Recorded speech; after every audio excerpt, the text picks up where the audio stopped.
જુદા જુદા વિસ્તારોમાં ભારતીય જનતા પાર્ટીના નેતાઓની ધમકી હતી, ડર હતો, સરપંચોનો ડર હતો કે જશો તો તમારા મીટર તોડી લઈશું, તમારા ઝૂંપડા પાસ નહીં ખાવા દઈએ, તમારો રોડ નહીં બનાવીશું, તમારા પેલા ખેડૂતના પૈસા જમા નહીં કરીશું, વિધવા પેન્શન નહીં મળશે, વૃદ્ધ પેન્શન નહીં મળશે। આ રાજસ્થાનની ભૂમિમાં જ્યારે મહારાણા પ્રતાપની સાથે પોતાના સગાઓ નહોતા ત્યારે પૂંજા ભીલે, જે રાજા પૂંજા ભીલ, જેમણે પોતાની આખી સેના મહારાણા પ્રતાપની સાથે રાખીને એ હલ્દી ઘાટીનું યુદ્ધ કર્યું, એ મેવાડને બચાવવા માટેનું આખું યુદ્ધ હતું। ગુરુ ગોવિંદસિંહની આગેવાનીમાં માનગઢની ધામમાં 1507 જેટલા આદિવાસીઓને અંગ્રેજોએ ગોળીઓ ભૂંજી દીધા। એ જ પ્રકારના અહીંયા આપણે જાંબુઘોડામાં ફાંસીએ ચડાવી દીધા। પાલદડવાડામાં 1200 થી પણ વધારે લોકોને અંગ્રેજોએ ગોળીબાર કર્યો, ગોળીકાંડ થયો। આજે દેશમાં જે પણ સરકારો આવી એમણે એવી વ્યવસ્થાઓ કરી છે કે આજે ગરીબ દિવસે ને દિવસે ગરીબ થતો જાય છે, ખેડૂત દિવસે ને દિવસે ગરીબ થતો જાય છે અને ઉદ્યોગપતિઓ આજે દિવસે ને દિવસે માલદાર થાય છે। 30 વર્ષથી તમે જોયું હશે એક હપ્તું ભારતીય જનતા પાર્ટીનું શાસન છે। તમે ને અમે બધા જ ભારતીય જનતા પાર્ટીને મત આપ્યા છે અને ભારતીય જનતા પાર્ટી વર્ષોથી 30 વર્ષ શાસન કર્યું છે। આજે સંવિધાનથી દેશ જો ચાલતો હોય તો એ સંવિધાનમાં અનુસૂચિ 5 લાગુ કરવામાં આવી છે। એ સંવિધાનમાં પૈસા એક્ટ 1996 બનાવવામાં આવ્યો છે। એ સંવિધાનમાં 73 એની વાત છે। એ સંવિધાનમાં આદિવાસીઓના જળ, જંગલ, જમીન પરના અધિકારોનું પ્રાવધાન છે। એ સંવિધાનમાં વન અધિકાર અધિનિયમ 2006 અંતર્ગત જે પણ આદિવાસીઓ જંગલની જમીન ખેડે એને એ જમીન આપવાનું પ્રાવધાન છે। જોરિયા પરમેશ્વર અને રૂપસિંહ નાયકની ક્રાંતિકારી ભૂમિ પર અહીં મંચસ્થ ઉપસ્થિત, જેમણે ખૂબ જ સરસ વિગતવાર શિક્ષણ બાબતે, પરીક્ષાઓ બાબતે પ્રકાશ પાડ્યો એવા અમારા સાથી આમ આદમી પાર્ટીના વિદ્યાર્થી નેતા યુવરાજસિંહ જાડેજા, આપણા જ વિસ્તારના છોટાઉદેપુર લોકસભાના ઇન્ચાર્જની જેમની જવાબદારી છે એવા મુકેશભાઈ બારિયા, છોટાઉદેપુર જિલ્લાના આમ આદમી પાર્ટીના પ્રમુખ એવા રાધિકાબેન રાઠવા, છોટાઉદેપુર વિધાનસભાના પ્રભારી એવા વિનુભાઈ રાઠવા, કદવાલ તાલુકાના પ્રમુખ એવા રવિન્દ્રભાઈ, સાથે જ આ વિસ્તારના આગેવાન એવા પર્વતભાઈ, જેમણે આ મંચ પરથી ખૂબ સારું વક્તવ્ય આપ્યું, જેમને આપણે સૌ રાજેશભાઈ લગામી તરીકે ઓળખીએ છીએ એવા રાજેશભાઈ રાઠવા, જેઓ પોતાની પાઘડીથી પરિચિત છે, ઓળખાણ ધરાવે છે એવા અમારા આપણા સૌના વડીલ એવા ભંગ્યાભાઈ રાઠવા, સાથે યુવા આગેવાન પરેશભાઈ રાઠવા,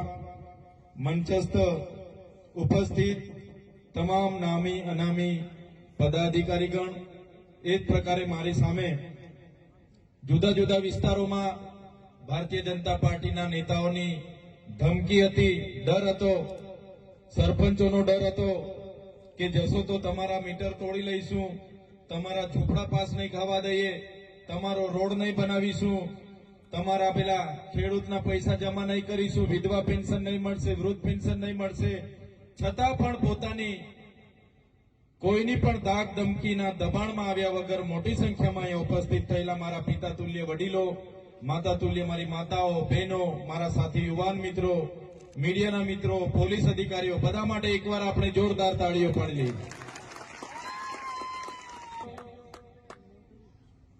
તમને બધાને ખબર છે કે જે પ્રકારે આપણા દેશ પર અંગ્રેજોનું શાસન હતું, એના પહેલા પણ ઘણી મુગલોએ પણ 500 થી 700 વર્ષ શાસન કર્યા, બીજી ઘણી બહારની અનેક જાતિઓના અતિક્રમણો થયા, આક્રમણો થયા અને આઝાદીના લડતમાં બધા જ લોકોએ પોતપોતાનું યોગદાન આપ્યું। 1857 નો વિપ્લવ હોય કે 1838 થી 1858 ની ક્રાંતિ હોય, એ રૂપસિંહ નાયક હોય, ગલિયા નાયક હોય, બાબર નાયક હોય, જોરિયા પરમેશ્વર હોય, રવજી બારિયા, ભૈજી બારિયા હોય, રવજી નાયક હોય, બધા જ લોકોએ આઝાદીની લડતમાં દેશને આઝાદી અપાવવા માટે પોતાનું યોગદાન આપ્યું છે। તમે જોયું હશે ઇતિહાસમાં આપણા આદિવાસી ક્રાંતિવીરોના ગૌરવશાળી ઇતિહાસને સ્થાન નથી મળ્યું। ઇતિહાસના પાનામાં આપણને જગ્યા નથી મળી, પણ જે આપણો ઇતિહાસ હતો એ ધીરે ધીરે બહાર આવી રહ્યો છે. તમને હું વાત કરું, આ રાજસ્થાનની ભૂમિમાં જ્યારે મહારાણા પ્રતાપની સાથે પોતાના સગાઓ નહોતા, ત્યારે પૂંજા ભીલે, જે રાજા પૂંજા ભીલ, જેમણે પોતાની આખી સેના મહારાણા પ્રતાપની સાથે રાખીને એ હલ્દી ઘાટીનું યુદ્ધ કર્યું. એ મેવાડને બચાવવા માટેનું આખું યુદ્ધ હતું. એ જ પ્રકારે ઝલકારીબાઈ હોય, હલ્દી ઘાટીની ઝલકારીબાઈ હોય, એ જ પ્રકારે તમે મધ્યપ્રદેશના ટાટિયામામા ભીલ હોય, રાણી દુર્ગાવતી હોય, મહારાષ્ટ્રમાં ખાદ્ય નાયક હોય, ભાગોરા નાયક હોય, ચીતુ કોરાડ હોય, કે ત્યાંના ગુલિયા મહારાજ હોય, રામદાસ મહારાજ હોય, બિહારમાં બિરસા મુંડા હોય, ત્યાં ફૂલો જાલો હોય, સિંધુ કાનો હોય, જેવા અનેક આદિવાસી યોદ્ધાઓએ દેશની આઝાદીમાં યોગદાન આપ્યું. ગુરુ ગોવિંદસિંહની આગેવાનીમાં માનગઢની ધામમાં 1507 જેટલા આદિવાસીઓને અંગ્રેજોએ ગોળીઓ ભૂંજી દીધા. એ જ પ્રકારના અહીંયા આપણે જાંબુઘોડામાં ફાંસીએ ચડાવી દીધા. પાલદડવાડામાં 1200 થી પણ વધારે લોકોને અંગ્રેજોએ ગોળીબાર કર્યો, ગોળીકાંડ થયો. મારો કહેવાનો મતલબ કે દેશને આઝાદી અપાવવા માટે આપણા લોકોએ આટલા મોટા યોગદાનો આપ્યા, શહીદી વહોરી અને દેશની આઝાદી મળી. ભલે ઇતિહાસમાં એમનું ક્યાંય નામ નથી, પણ ઇતિહાસને આજે સાક્ષી છે. એમનો ઇતિહાસ આજે એ પથ્થરની લકીરોની જેમ ધીરે ધીરે બહાર આવી રહ્યો છે. ત્યારે દેશ આઝાદ થયો, દેશનું સંવિધાન બન્યું અને દેશના સંવિધાનના આમુખમાં એવું જણાવવામાં આવ્યું કે અમે ભારતના લોકો આ દેશને સમાનતા, સ્વતંત્રતા અને બંધુતા આપીએ છીએ. આ દેશના લોકોને ધર્મનિરપેક્ષતા આપીએ છીએ. આ દેશના લોકોને એકતા રહી, વિવિધતામાં એકતા રહી, એ બાબતની સંવિધાનમાં પ્રાવધાન છે. પણ આ દેશ એ સંવિધાનથી ચાલતો નથી. આજે દેશમાં જે પણ સરકારો આવી એમણે એવી વ્યવસ્થાઓ કરી છે કે આજે ગરીબ દિવસે ને દિવસે ગરીબ થતો જાય છે, ખેડૂત દિવસે ને દિવસે ગરીબ થતો જાય છે અને ઉદ્યોગપતિઓ આજે દિવસે ને દિવસે માલદાર થાય છે. આપણો શું ઉદ્દેશ હોય? અહીંયા બેઠેલા મારા વડીલો, યુવાનો, અહીંયા માતા બહેનો, આપણે સરકારને મતદાન કેમ આપીએ છીએ?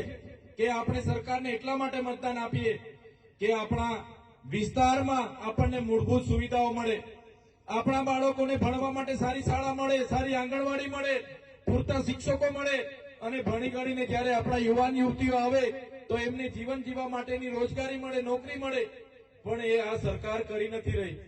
30 વર્ષથી તમે જોયું હશે એક હપ્તું ભારતીય જનતા પાર્ટીનું શાસન છે. તમે ને અમે બધા જ ભારતીય જનતા પાર્ટીને મત આપ્યા છે અને ભારતીય જનતા પાર્ટી વર્ષોથી 30 વર્ષ શાસન કર્યું છે. આજે સંવિધાનથી દેશ જો ચાલતો હોય તો એ સંવિધાનમાં અનુસૂચિ 5 લાગુ કરવામાં આવી છે. એ સંવિધાનમાં પૈસા એક્ટ 1996 બનાવવામાં આવ્યો છે. એ સંવિધાનમાં 73 એની વાત છે. એ સંવિધાનમાં આદિવાસીઓના જળ, જંગલ, જમીન પરના અધિકારોનું પ્રાવધાન છે. એ સંવિધાનમાં વન અધિકાર અધિનિયમ 2006 અંતર્ગત જે પણ આદિવાસીઓ જંગલની જમીન ખેડે એને એ જમીન આપવાનું પ્રાવધાન છે. પણ સાથીઓ, આજ દિન સુધી આ ભારતીય જનતા પાર્ટીની સરકારે આપણા આદિવાસીઓના કાયદા કાનૂનનો અમલ નથી કર્યો. એટલા માટે અમે તમને કહેવા માટે આવ્યા છે કે હવે તમારો સ્વાભિમાન જગાડો અને આ ભારતીય જનતા પાર્ટીને આવનારી તાલુકા જિલ્લા પંચાયતોમાંથી દૂર કરો.